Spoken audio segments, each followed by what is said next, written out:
Әріптестер, 2012 жылы осы Астана қаласында тамыз конференциясында ол кезде Иманғали Тасмағамбетов әкім болып кетті. Сол кезде осы эссе деген жанрды мен бірінші рет тамыз конференциясында естідім.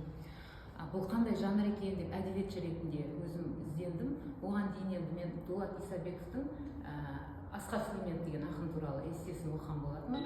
Ал жалпы оқушылар жазатын, оқушыларға бақылау түрі ретінде ұсынылып отырған эссені сол кезден бастап іздей бастадым десем болады. Сөйтіп қарасам, қазақша әдебиеттерде ештеңе болған жоқ. Сосын мен орыс тіліндегі материалдарды қазақ тіліне аударып, соның нәтижесінде міне 2015-те шыққан екен. Қызылорда қаласындағы группаласым екеуміз, ол енді ішіндегі мынау шешендік өнерге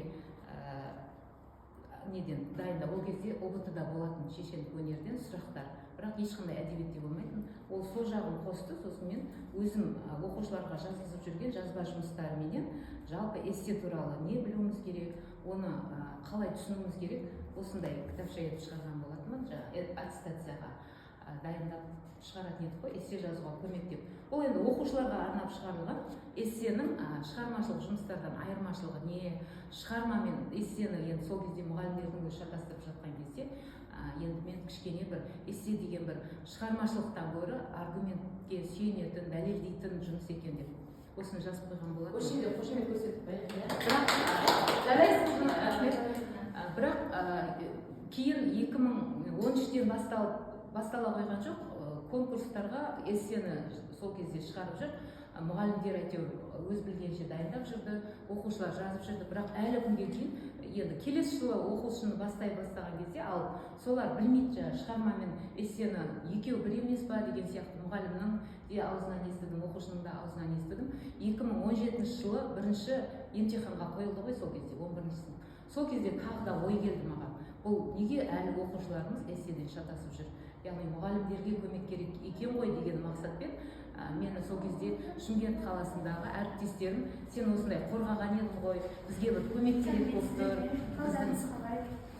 Біздің оқушыларымыз эссені қалай жазады екен, мұғалімдеріміз де қалай эссені дайындауға бізде бір қолымызда материал жоқ дегеннен кейін мен Шымкент қаласына 2-3 рет іссапармен барып, кәдімгідей ол кезде бәрі офлайн болады, офлайн семинарлар өткіздім. Шын айтқанда каникул кезінде мерекенің күндерін жоспарлап, олар қаладағы бірнеше мектептер жиналып отырады бір жерлерде. Сөйтіп бір барғанымда түсінгенім, бірінші оқушыға, мен ол кезде мына жұмыспен барып жүрдім да, бірақ осы жұмысты таратпа материалдар ішіндегі мұғалімдерге керегін айтып, сөйтіп пойызда келе жатып, мұғалімдердің кері байланыстарын оқып келе жатсам, мұғалімдерге көмек жетіспейді екен да әлі. Сөйтіп келесі сол кездегі семинардың офлайн семинарлардың нәтижесінде мына кітапшаны шығардым. Бұл енді қала көлемінде таратылды, осы Астана қаласында 2-ші аттестацияға сол шеберге берердің алдында 2018-де эссе жазуға, енді бұл мұғалімдерге арналған деп мен жаздым. Жазылым дағдысын жетілдіру және эссе. Бұның ішінде енді мен қопарып, жазылым дағдысынан бастап үйрету керек екен ғой. Өйткені шығарма мүлдем шығармашылық жұмысқа жататын дүниеде, кәдімгідей көркемдік элементтерді қолданасың, оның ішінде оқушы шығарма жазуы мүмкін, әңгіме жазуы мүмкін, өлең жазуы мүмкін. Бұрын енді мектеп бітіргенде де шығарманы кейде оқушылар өлеңмен жазып берген кездер болды. Сонда маған мұғалімдер сұрақ қойды, эссені өлеңмен жазуға бола ма деген. Сонда менің семинарымның ішінде бір жас Құлтай Абылай деген қазір өз жүргізіп жүр осы жұмысты.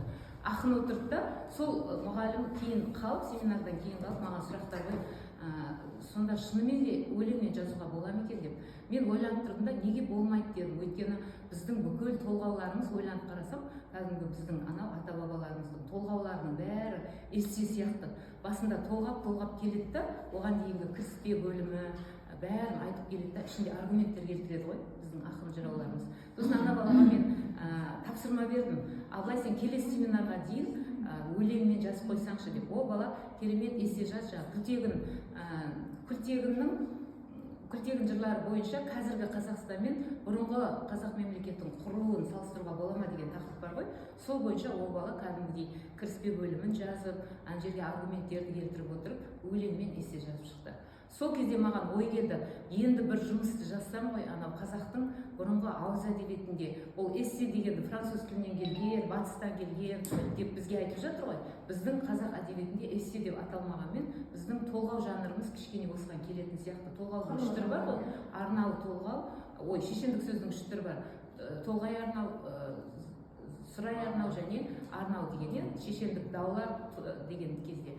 Сонда қарап отырсақ, ол эссе деген бір аспаннан келген дүние емес, бұл біздің әсіресе қазақ әдебиетіндегі, енді сөз өнері жағынан қазақ әдебиетінің басы өтетін әдебиет бар деп мен енді басқа тілді білмесем де айта аламын, өйткені біз сөзге тоқтай білген, сөзбен өзінің пікірін жеткізе білген, бір ауыз сөзбен айтатын болсақ, сөзбен жылата да жұбата да білген халықпыз ғой.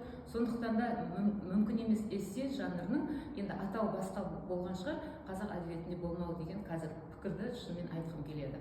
Енді жақында осы өткен жылы осы қала көлемінде эссенің мына жұмыстарды бір кісілер енді алып қойған жатыр. Сонан бір ыбырай 86-шы мектепте Абай Әуезовтің ашылуына арналған эссеге тексеруге барасыз деп маған осы оқу жылының басында.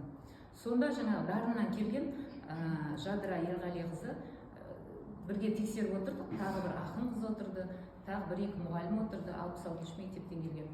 Сонда жаңа эссенің жұмысы өзі бірнеше жұмыс болды, 26 ма сондай жұмыс болды, қалалық эссеге қатысып отырған. Әуезовтің мектептің ашылуына байланысты Әуезовтің тақырыбы берілді, енді 9-ға бөлек, 10-ға бөлек. Соны тексеріп отырған кезде бізде бір кішкене сөзге келіспей, енді бір ойымыз былай дұрыс жазған ғой, оқушының тіліне қарау керек қой дейміз.